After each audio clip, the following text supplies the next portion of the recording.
You may not know it, but telecommunications is a significant part of your everyday life. It involves a range of telecommunications issues, licenses, regulations, legislation, and expertise. Telecommunications impacts directly on the national economy.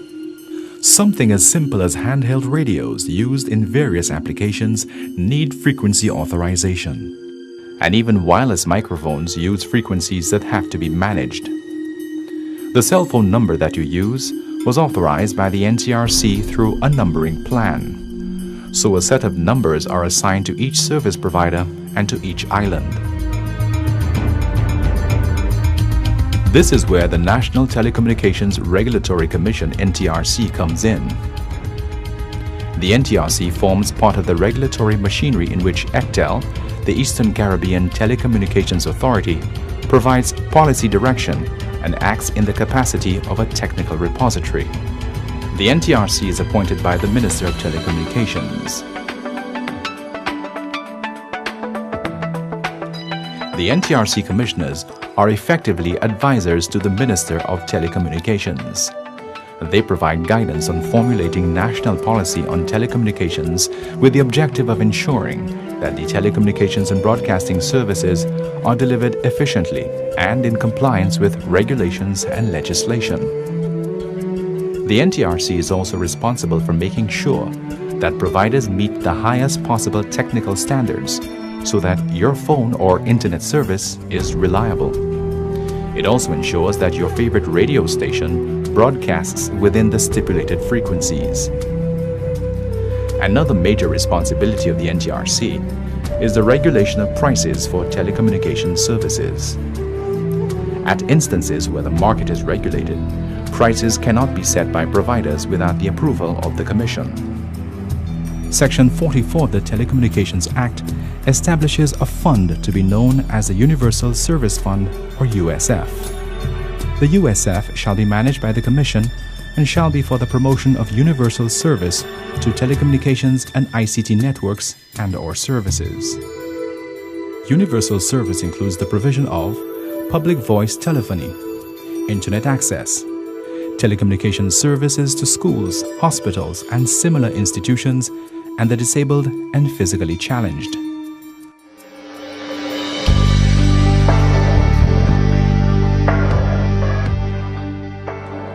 Persons or organizations interested in offering telecommunications services to the general public must obtain the appropriate licenses.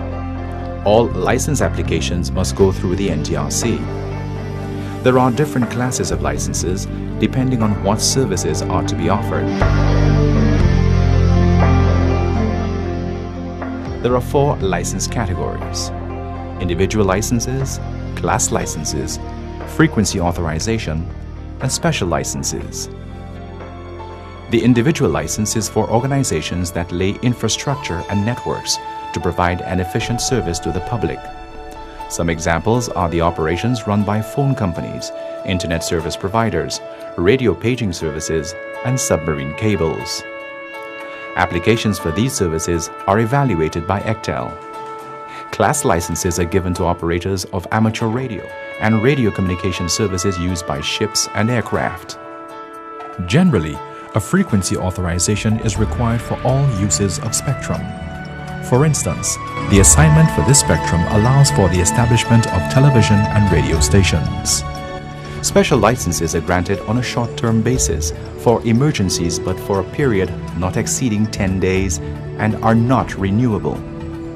So those special licenses are issued to persons who, for example, need to respond to national disasters. Persons importing telecommunications equipment will be required to obtain the requisite license and complete the telecommunications inspection form for customs purposes and obtain approval for release from the Commission and Customs Department if necessary. Persons who wish to provide maintenance, repair services, install office or home networks, or any related installation at customer premises must register with the Commission. This includes the installation of fax machines, PBXs, or telephone sets. The Act states that, quote, a person shall not install, sell for use, or use any item of equipment in St. Lucia unless the Commission grants a certificate of type approval in respect to that equipment, unquote. Application forms for any of the above licenses can be found on the NTRC website.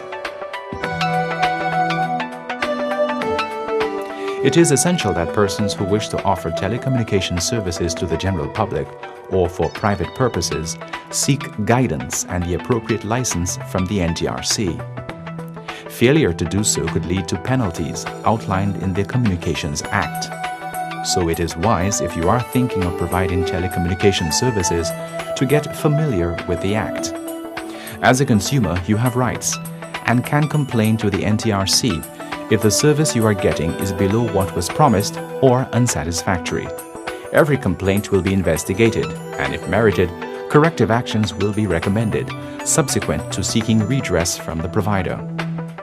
The NTRC was established to ensure the general public gets a quality service at a price that is reasonable to both the consumer and the service provider.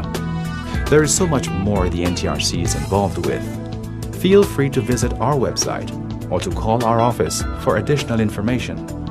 Telecommunications is an integral part of our lives, and the NTRC is the entity that protects your interest. The National Telecommunications Regulatory Commission, ensuring standards in an evolving technological world.